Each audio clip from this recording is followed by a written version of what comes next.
บต่อไปผู้ที่ได้การเข้าห้องแสดงความยินดีกับหมายเลข02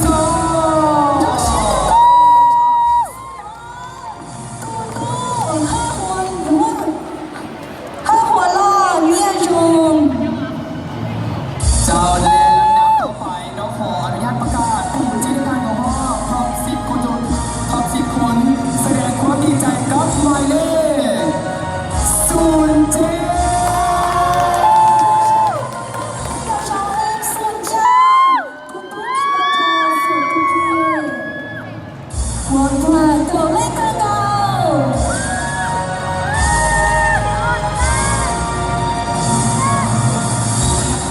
และลำดับต่อไปขอแสดงความยินดีกับหมายเลข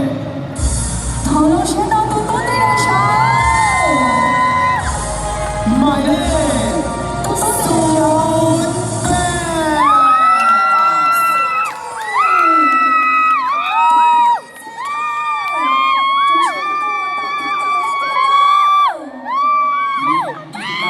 สุดท้ายสำหรับรอบ10คนที่เขาจะได้ประกาศและในตอนนี้แสดงความยินดีกับหมายเลข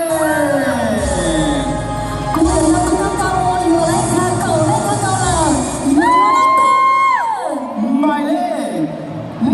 10ข้าวอาทิตย์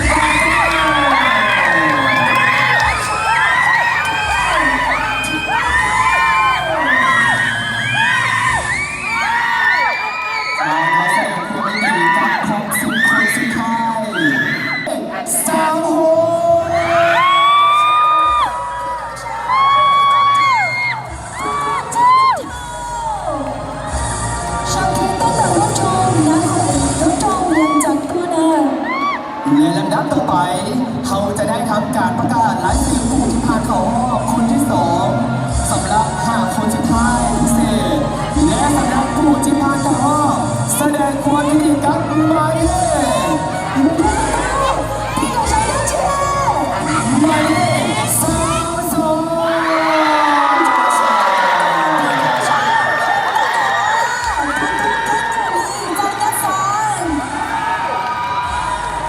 และยังเหลือเพียงแต่อีก3คนเท่านั้นและสำหรับผู้ที่ผ่านเข้ารอบคนต่อไปแสดงความยินดีกับหมายเลข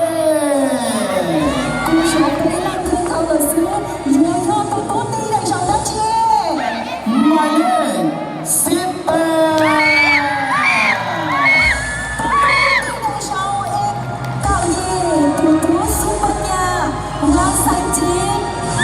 สดงความยินดีด้วยหมายเลข18และยังเหลือเพียงแต่2หมายเลขสุดท้ายเท่านั้นแ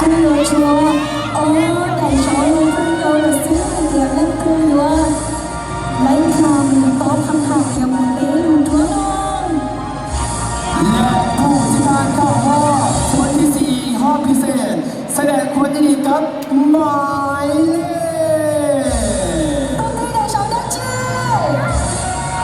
หมายเลข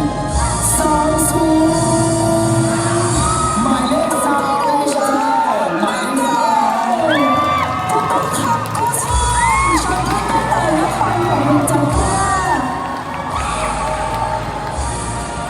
และในตอนนี้พวกเขาได้เดินทางมาถึงรายชื่อผู้สุดท้ายเป็นรายชื่อพิเศษที่ได้เข้ารอบ5คนนั่นเองและในตอนนี้ขอเสียงกองเชียร์แด่หมายเลขหมายเลขก็ขอเสียงใดท่านยังไง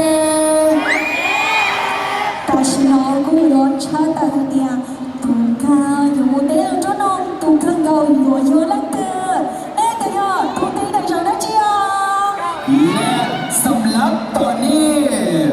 หมายเลขสุดท้ายที่ได้ผ่านเข้ารอบคนสุดท้ายแสดงความยินดีกับหมายเลข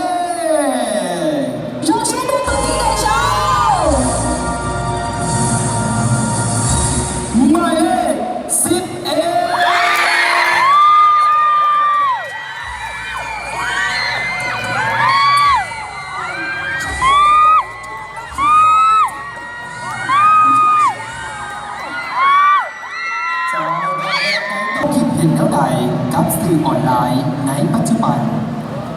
Kalau dulu mua yang dia kau sahaja trong siสังคมออนไลน์ย้อนตาชนอ เข้าใจสำหรับคำถามนอกคิดว่าสื่อออนไลน์เดี๋ยวนี้มีความสำคัญหลายในสังคมปัจจุบันนี้ เพราะว่าการเรียน VR หรือว่าการเรียนมันจะล้วนแต่ไปสื่อออนไลน์หลายแล้ว แล้วก็มันจะมีจุดดีและจุดอ่อน จุดดีก็คือการเรียนรู้หรือการสื่อสาร เพราะว่าการค้าขายมันจะง่ายเกินสะดวกสบาย เพราะว่าการค้นคว้าก็สะดวกแล้ว จุดอ่อนก็คือ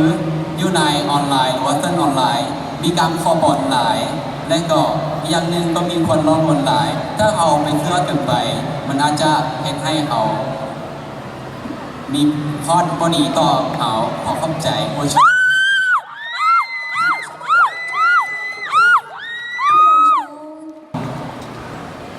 น้องคิดเห็นแล้วใดกับการประกวดสไตล์งามบรรดาเผ่าลาว Kalau dulu mua yang dia kau sahaja trong trong những suy tư Mr. Bông Lào cho bó xe là cầu chi ขอเข้ากันสมุนค่ะเราคิดว่าการประกวดเบ้าลาวนี้เป็นการที่เขาจะโชว์ความสามารถของเขาอย่างเต็มที่และคิดเห็นและศักยภาพของเขาอย่างเต็มที่เพราะมีเพียงแต่คนของเขาเท่านั้นคนที่เป็นบรรดาเขาหรือว่าเขาเองก็สามารถเห็นคนไหนผู้ชายเอีย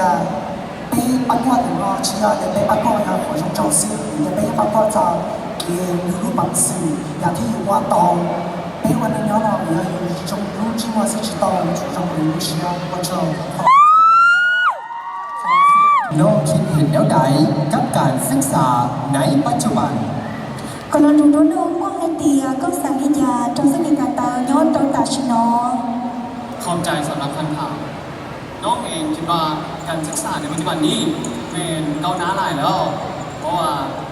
ได้ใช้เทคโนโลยีเข้ามาช่วยในการศึกษาให้มีประสิทธิภาพขึ้นและรัฐบาลก็ได้ก้าวถึงการพัฒนา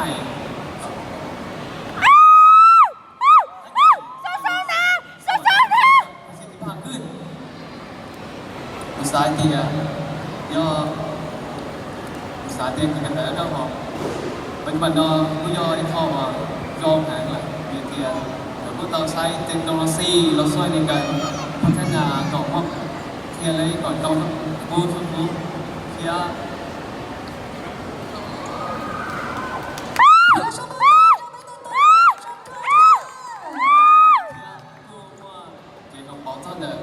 หลักสูตรสอนโดยลงช่างมุกเข้าใจว่าช่าง ในนามน้องเป็นคนลาว น้องจะแนะนำนักท่องเที่ยว มาเที่ยวชมสถานที่ท่องเที่ยวใดในลาว Có giới tu của nhóm học lơ có nhỏ cha tà khó theo suy tư tặng tao năng đến tí tàu báo ด้วยเข้าใจสำหรับคำถามดังที่พวกเรารู้แล้วว่าประเทศลาวเป็นประเทศหนึ่งที่มีความอุดมสมบูรณ์เต็มไปด้วยทรัพยากรธรรมชาติที่มีความงดงามถ้าจะให้น้องเลือกสถานที่แนะนำให้นักท่องเที่ยวน้องจะเลือกตัวเมืองหลวงพระบางเพราะว่าตัวเมืองหลวงพระบางเป็นเมืองมรดกโลกและถ้าว่าภายในใบถือว่ามีโซ่ In my opinions, I will choose the Rotterdam city because Rotterdam city is the World Heritage City. แล้วตัวเดิมผมจะเป็นสาระวิทยาศาสตร์วิทยาศาสตร์ต้นลูกเมืองหลวงพระบางจองตีหนึ่งจะได้เฉลิมต้นยีเวียนเดียเมืองหลวงพระบางย่อเมืองมรดกโลก Thanks ขอบใจว่าจอง จะเผยแพร่สุนเผ่าของน้องแนวใดให้สังคมหับผู้และเข้าใจหลายขึ้น Kalau dulu mua yang dia có nhỏ cha tà bên mông linh ca lên về trời tặng đi trả trong năng đến tí tàu cashier theo báo dòng สำหรับน้องแล้วน้องจะเผยแพร่วัฒนธรรมของสมเผ่ามองไง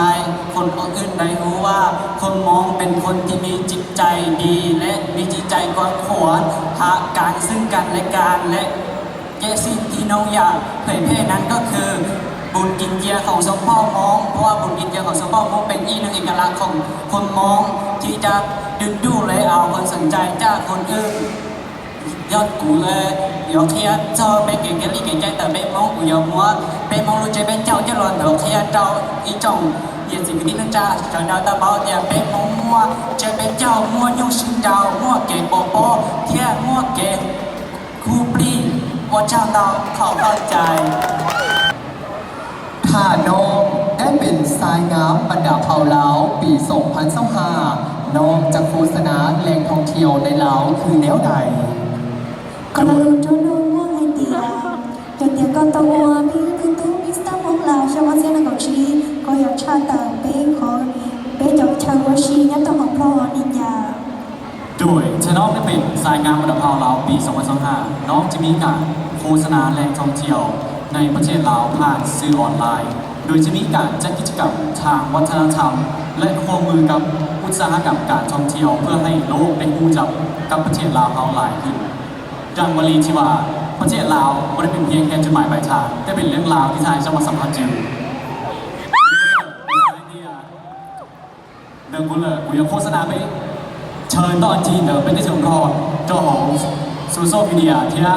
อยู่เมื่อวานจัดกิจกรรมจอนเดิมการเรียนใจก่อนเดนบอลเนี่ยเป็นในเชิงรอจงวิจารณ์ว่าเช่าขอเข้าใจ จงแนะนำเอกลักษณ์วัฒนธรรมของชนเผ่าน้องหมาหนึ่งอย่างพร้อมอธิบาย ให้ทวนคำถามอีกครั้งหนึ่งบอ เทียนจอก็ลินก็ลินใหญ่เทียนจอไปมองลินก็ลินใหญ่หล่อนี่ยาที่ให้เดียหรือยูราชี โดยสิ่งที่น้องจะแนะนำก็คือบุญกินเกียงของซุปเปอร์มองเราเองเพราะว่าน้องคิดว่าบุญกินเกียงของซุปเปอร์มองนี่เป็นบุญที่ซึ่งต่อกันมาตั้งแต่ยุคดั้งเดิมแล้วและเป็นบุญที่ยิ่งใหญ่ของซุปเปอร์มองงานหนึ่งแล้ววัยรุ่นยุคใหม่ของเขาควรอนุรักษ์ไว้เรื่องของบุญแนะนำก็เชื่อให้ยาก็ชีวิตลูกบุญเป็นเจ้าเลยลูกอยู่เจ้าลักษณะกับที่นั่นอยู่พิจารณาเดียบุญกินเกียงนั่นอยู่ว่าเป็นลูกนั่นเป็นเจ้าเป็นม้วนเราเจ้าอย่าทำบุญเลยหรือลูกบุญรอดแห่งจะเป็นเจ้ามองยังดีประเทศเสนอมาโน่นเจ้าเจ้าที่นั่นก็เลยบอกเดียเป็นเจ้ามองเราไม่รู้ชีวิตเจ้ารอดแห่ง น้องคิดว่าจุดเด่นของน้องเป็นอย่างที่ใด ก็รู้จะรู้ว่าไอเดียก็สาเดียก็มัวได้ชิงชงที่อันหนึ่งโยได้จี โดยเข้าใจสำหรับคำถามสำหรับตัวน้องแล้วน้องคิดว่าจุดแรกของน้องเป็นการค้าขายเพราะน้องมากับการขายนี้มาตั้งแต่น้อย น้องเลยมีความพยายามเองและมันก็ส่งผลให้น้องได้ย้อนเติมผลตัวแข่งเลยภาษาเดียกุญยาจุดเด่นตัวกูยาวว่ามัวของยาวดาการค้าขายนี่นะอีเจ้าของเดียกูมัวเจ้าหญิงเนาะพูดถึงมีเราเลยกูยังเจ้าเชี่ยเจ้าว่าเจ้านอที่ยังสาวพยายามว่าแบบมีสำเร็จว่าชาวนาขอความใจ น้องคิดเห็นแนวใดในการดุงถือของไว้ดุงบรรดาเผ่าลาว ก็รู้จะรู้ว่าไอเดียก็สัญญาจะไปชมทุกวันเซนัววันไหนจงชอยอดตาชินอ ด้วยเข้าใจสำหรับคำถามตัวน้องคิดว่าสมัยนี้เป็นสมัยใหม่แล้วไปซิใส่จังไหนก็ได้ขอแต่มั่นใจในตัวเองก็พอเดี๋ยวเราอุตสาหกรรมยูโนโยสมัยเชียร์เลยตั้งแต่สันฐานนี้ดาราต้องช่วยให้รู้มั่นใจเหนืออยู่ทุกข้างซึ่งว่าชอบความเข้าใจ ก็รู้จะรู้ว่าไอเดียก็สาเดียก็มัวได้ชิงชงที่อันหนึ่งโยได้จี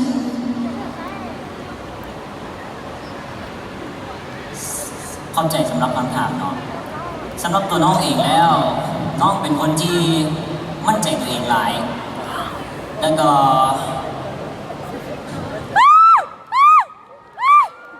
น้องฟังแต่เสียงใจตัวเองเนาะก็ค่อยฟังเสียงใจคนอื่นหลาย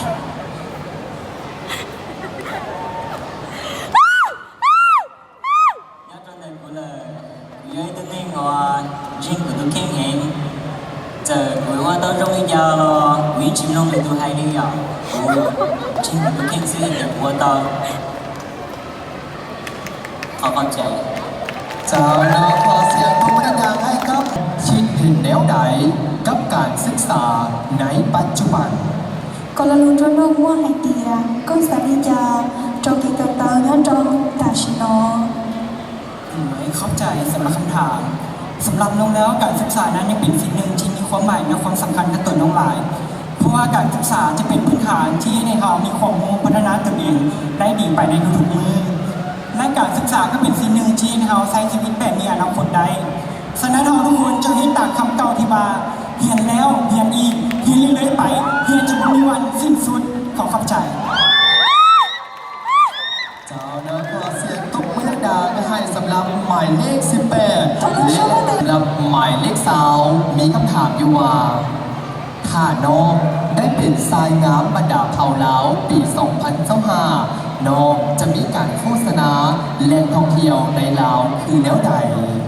อยากเดียก็ตาวตูตูชมดาววิสตาพวกเราชาวเซียนกอชีก็อยากชาตาเด็กขอชาวชีนักร้องของพลอดีจ้า ขอเข้าใจสำหรับคำถามถ้าหากน้องได้เป็นมิสเตอร์ยูนิเวอร์สมงลาวน้องจะเผยแพร่แหล่งท่องเที่ยวในลาวซึ่งก็คือพระธาตุหลวงเพราะว่าน้องตอนนี้น้องปัจจุบันน้องอาศัยอยู่นครหลวงจันทร์น้องจะเปิดเผยพระธาตุหลวงเพราะพระธาตุหลวงเป็นมรดกเพราะว่าพระธาตุหลวงเป็นเอกลักษณ์สัญลักษณ์ของคนลาวยอดเนี่ยกูเต้าว่าตูเจ้ามุ้งเรากูมั่นใจเนี่ยกูอยากไปเพื่อพระธาตุหลวงนี่เนี่ยพระธาตุหลวงย่ออีกฟังจากชีวะมั่วสิ่งเสียสำหรับชุมชนหรือแอนิเมชันเนาะขอเข้าใจว่าเจ้า จงแนะนำเอกลักษณ์วัฒนธรรมของชนเผ่าน้องม้าหนึ่งอย่างพร้อมอธิบาย เทียบไปลีกันมีในใจมองรออีกาเทียบหนีหัวหน้าชี ขอเข้าใจสำหรับคำถามสำหรับน้องแล้วน้องอยากแนะนำการโยนบังโคลนพอสำหรับน้องการโยนบังโคลนก็ถือเป็นสิ่งที่สำคัญสำหรับวัยหนุ่มคนมุ่งเพราะว่าฮอดบุญกินเจียงตอนใดวัยหนุ่มมุ่งต่างอยากไปโยนบังโคลนเพื่อหาคู่ผู้เช่าสำหรับคำถามในกูเลยกูจะแนะนำเกมโปโป้วิดีโอเกมโปโป้ยอดจอถอนรอบเป็นเจ้าหน่ะไปจนตุ้งใจมุกยังสามโมคูโดนไปจีเพื่อช่วยโปโป้แทนแชร์น้ำมันคูไปเที่ยวโมคูโดนไปจีวันเจ้าขอบใจ แสดงคนดีกับหมายเลข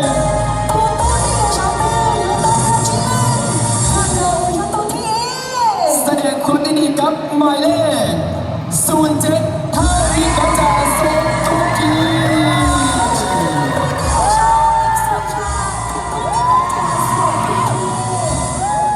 และต่อไปสำหรับคนที่ผ่านเข้าห้องคนที่2ในห้องหาคนแสดงความดีครับหมายเลข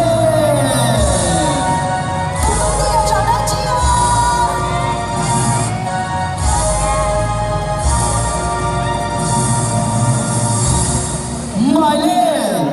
12ครับก็จริงมาก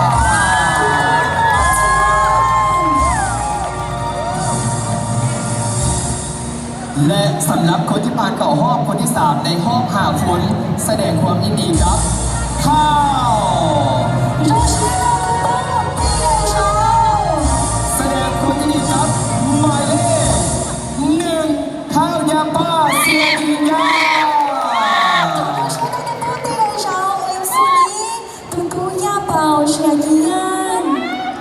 เจ้านนท์เลนลำดับต่อไปเขาจะทำการประกาศคนที่4ที่ได้ผ่านเข้ารอบหมายเลขใด